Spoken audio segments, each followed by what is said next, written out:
Welcome everybody back to Friar Talk. Today it is just me, Matt, Chase, Isaac. I think they're getting tired. They're about to go to sleep. Obviously the rain delay was a little bit weird for us. But just gonna be being right now. Just gonna probably just kind of go over this first game. Why not to freak out? Even though it was a rough game for the Padres. CJ Crone showed today, and I'm pretty sure the last time I went to a game at Petco, Crone hit 2 home runs as well, which is kind of funny, but. The Rockies lineup just went off today. So we'll get into that, kind of talk about Blake Snell, the offense, Sander Bogart, stuff like that over the first little bit. And then at 10 o'clock, you're going to be giving away 2 tickets to Saturday's game. So if you want to enter that, basically all you got to do, just write your username in and you'll be eligible to win the tickets. Kind of did not put that out there at all. So I feel like there's probably not going to be many people entered, honestly. So someone might just get there might be like 1 or 2 people that entered just because late, not a typical stream, just kind of random, and honestly just been kind of busy. So didn't really get a lot of that promotion out there as some of the other giveaways have been in the past. So, but yeah, let's talk about his opening day, because I feel like opening day, it's still exciting. Even though you lose it in baseball, it doesn't really matter all that much, if we're being honest with ourselves. But it was a rough one. You look at the heart of the Rockies lineup, of their order.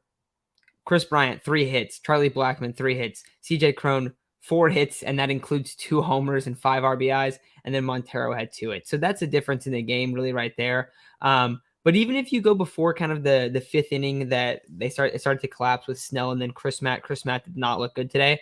But even if you go a little bit before that, it kind of seemed like the Padres and the Rockies each had their opportunity early on, like 3rd through 5th inning. And when the Padres had guys in scoring position, Crone grounded back to the pitcher and they just flipped it to and tagged Machado. I think it was Marquez was still pitching at that time. But that was kind of the Padres' opportunity. Didn't really help them out. That kind of ended it. They didn't really score that much. I think they ended up getting a run out of that whole situation there, I want to say. And then you look at when the Rockies had a couple guys in scoring position, Crone hits a 3-run home run. So that's a difference right there in the game, in my opinion. But overall, I mean, it's not something to panic about. The only thing that I would say is it was a little bit weird to see the Bill look really bad. Blake Snell kind of looked like normal early season Blake Snell. I didn't think he pitched that bad. He was striking out a lot of guys, 9 strikeouts, but it's the same thing that it always is with Blake Snell.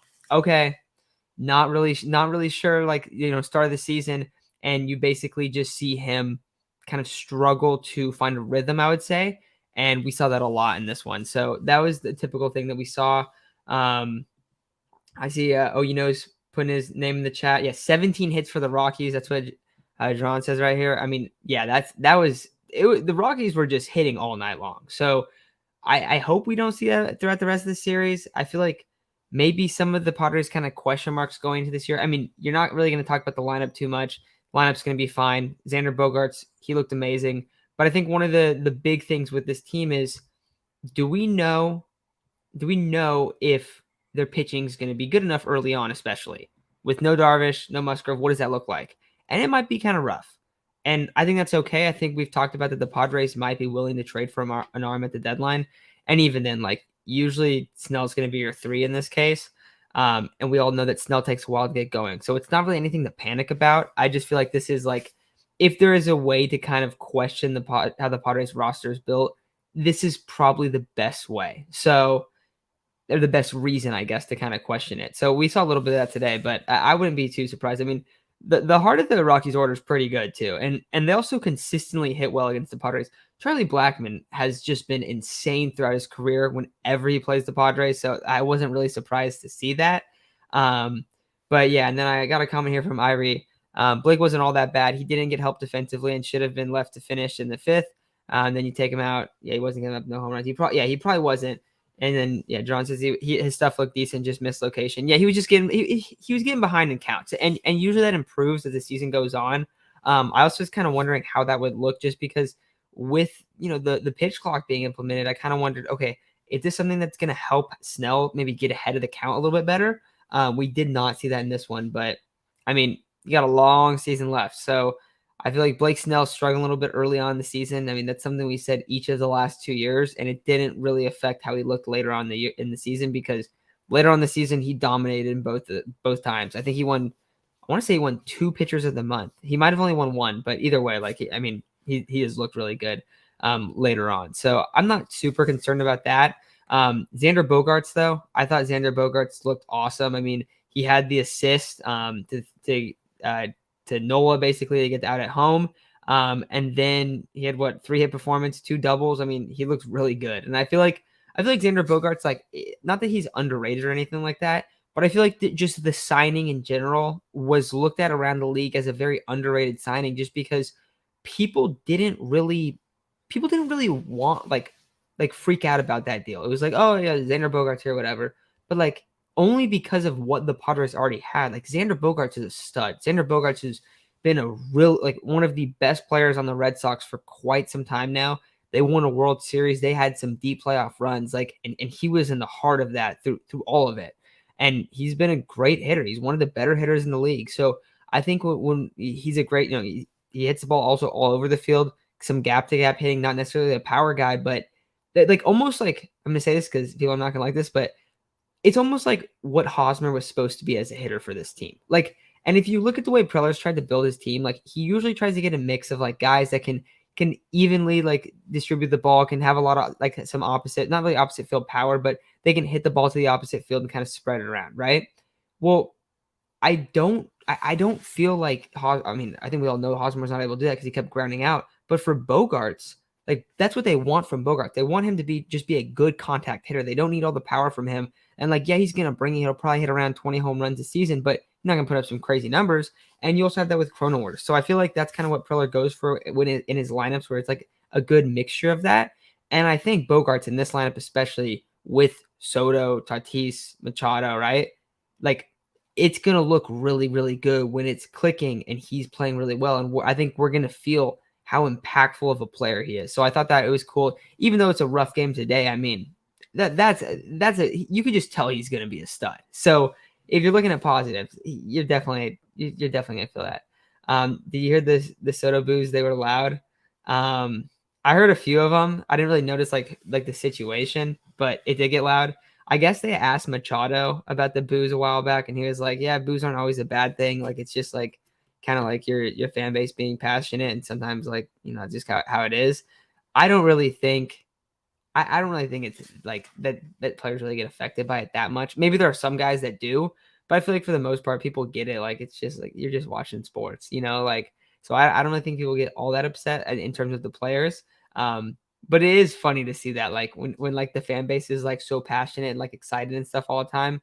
And then it's like, oh, you're losing in the first game of a 162 game season and you're like booing. So, but I get it. Like it's opening day. You're going to have a bunch of people there that are excited. Game was supposed to start earlier too. So I don't know. What else we got here? Thank you. Oh, Jaron says he misses my blinds. Yeah, I might go back there sometime soon. So if we get it, we'll get the blinds for at least one of these shows. Yeah, what other guys you guys thinking about in this one? Kind of looking through the lineup. Grisham had a double to start it, or was it? Let's start the game out. Was it first? I don't know if it was. I want to say it was his first at bat. Soto 0 for 4. Machado 1 for 3. Had the sac fly. Crone, he got out in a couple spots that could have been big. I think one thing that's going to be a very interesting development over the course of the season is who's hitting 5. Is it Cronenworth? Is it Carpenter? Is it Cruz? Is he kind of going to that spot? Does Ha-Seong Kim play really, really good? Like, I don't think Austin Nola will, but could Austin Nola, Luis Campusano, one of those guys play really good? And then eventually that will probably, and it probably won't turn into. No, it'll probably always be the 5 spot between those guys because I think once Tatis comes back, he'll hit leadoff and Grish will move back to the 9 spot. But I don't know. What do you guys think? Like who do you think would be most likely to be in that spot?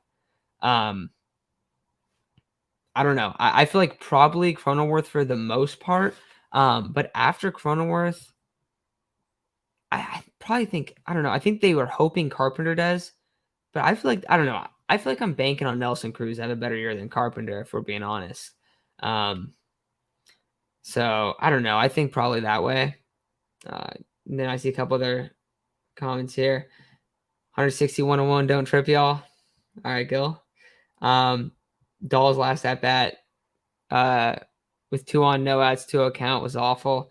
He didn't look too good. He struggled a lot tonight. We'll see how that kind of develops, but I don't know. It seemed like they just kind of wanted to give him a shot to see what he had early on. Kim and his pop flies. Yeah, he also grounded into a double play tonight that kind of hurt a little bit. Also had air, very uncharacteristic of Kim. Kind of a rough night for him.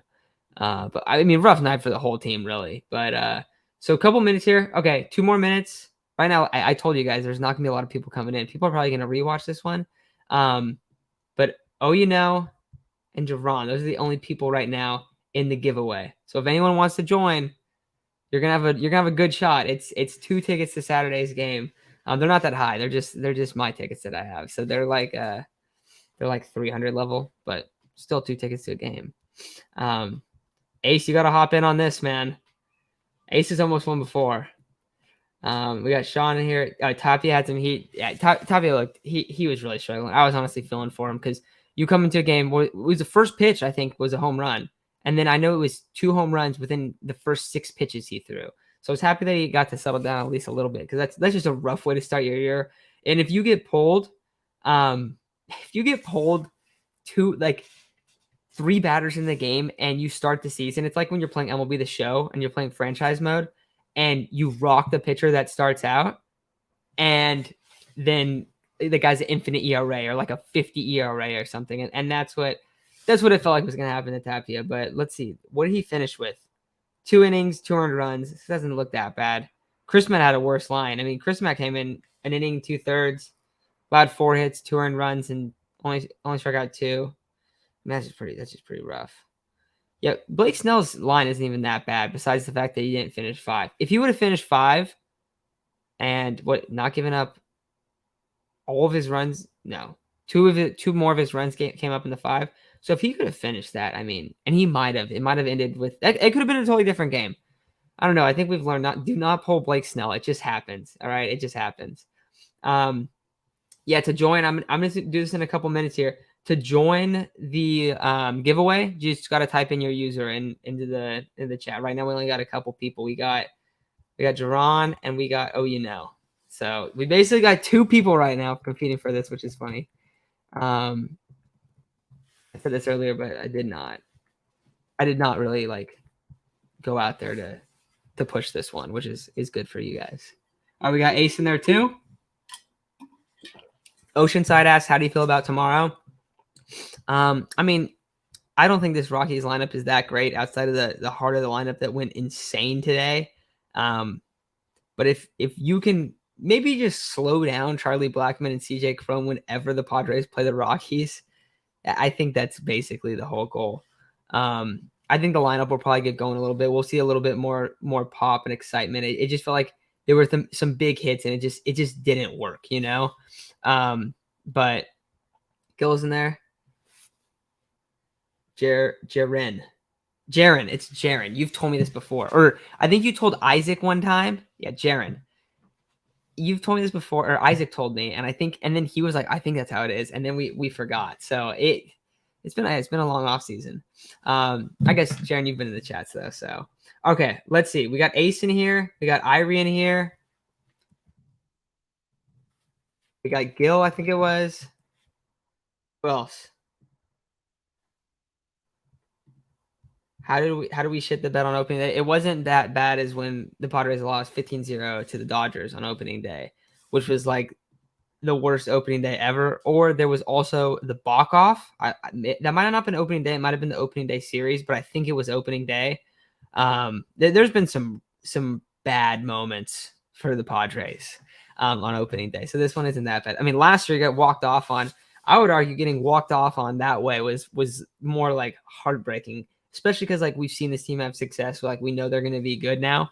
But after this falling apart all season in 2021, the walk off to start 2022, that one hurt, dude. That one, and because especially in baseball, regular season games don't mean a crazy amount. That one was oh no way, it couldn't be worse than this. But yeah, all right. Last call. Anyone in here that wants to enter the giveaway for 2 tickets on Saturday, put your username in the chat. If not, we're gonna get going on here. I think I told this at the beginning of the stream, but I am exhausted. So sorry for the short stream. Usually we go 40 minutes. I'm pretty sure we're going to be going Sunday, kind of do our series recap. I'm not exactly sure what our schedule is going to be. It's just been rough because all of our schedules are like completely opposite right now. So we just only have a couple days to record. That's why that's why we've just been doing a couple lives every week. So it's all right. Yeah, we got walked off by a guy named Beer. Yeah, I forgot about that. People are overreacting, never gets old. Yeah, Ace, have you seen people overreacting? I haven't really seen too many people freaking out about it. Like, I feel like it's fine. Yeah, Ace, it is 1 a.m. here. Yeah, I mean, I usually stay up pretty late, so I usually stay up to like 1 or 2, but it is late, and I have to wake up decently early. So, all right. I didn't see any other usernames. I'm going to start this. Right now, in the giveaway, we have Jaron, Ace, Irie, and Gil, and that is it. We have 5 people in this one. So, all right, let's do it. Let me share my screen here. 1 game in, we're good. Yep, 7th inning stretch. Yeah, I mean, I agree. It's not anything to freak out about, but it is funny to see that. All right, you guys ready? As you can see, that you got some big pieces of the pie over here. Okay, 3, 2, 1.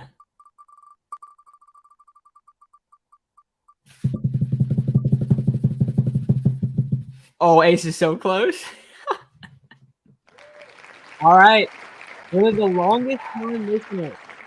Darren, you're getting the tickets, but you don't even live in San Diego, right? Okay, yeah, you're in here. You got it. I don't even think. I think you live in Bay Area. I want to say, or like in like Oakland, like that area. You gotta let me know if that's the case. But if not, I'll hit you up, get you these tickets. If you can give them away to someone. Sacramento. That's what I thought. Okay, yeah, that area. Yeah, Ace, you were close, man. I feel like Ace, you've been. I think you've been in every single time we've done these. I think Jaren has too. I think Gil has too. I think all you guys have. But yeah, all right, Jaren, you get them. You can pick what to do with them.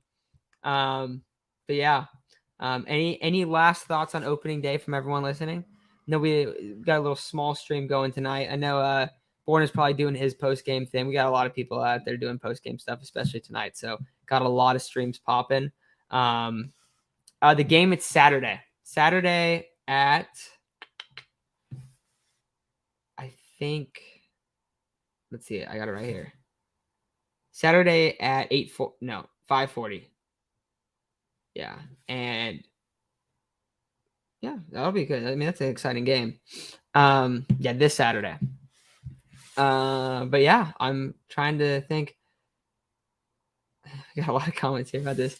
Martinez predictions tomorrow. Okay, let's see. I feel like Martinez has kind of been like, he's been pushing hard to be a starter. So I think maybe like, I don't know, 5 innings. So I'm gonna say 6 innings, 3 runs. Maybe not the best outing, but we saw Nick Martinez as a starter last year, and he kind of gets into some trouble sometimes. So I'm gonna say 6 innings, 3 runs, 7 strikeouts, like a 1 walk, like pretty good control, like stuff that's really good to build on. And I think he'll build on that throughout the season. I think him being able to consistently go like 6 would be a bigger sign than him like going like 5 and allowing like only 1 run, just because for what we want to see from him, we want to see him be able to be stretched out a little bit more. So that's what I'm kind of hoping for. Sean says he has faith that we'll bounce back tomorrow and win the series. I think that can definitely happen. I mean, this Rockies team isn't that good, so it should be better. Yeah, the weather should be better. It was weird. It felt like there was a lot of like intensity, but then the bats just weren't really clicking. Kind of had some missed opportunities. That's gonna happen. But yeah, Ari said you don't get with the Rockies. The Rockies, it's the Rockies and the Diamondbacks.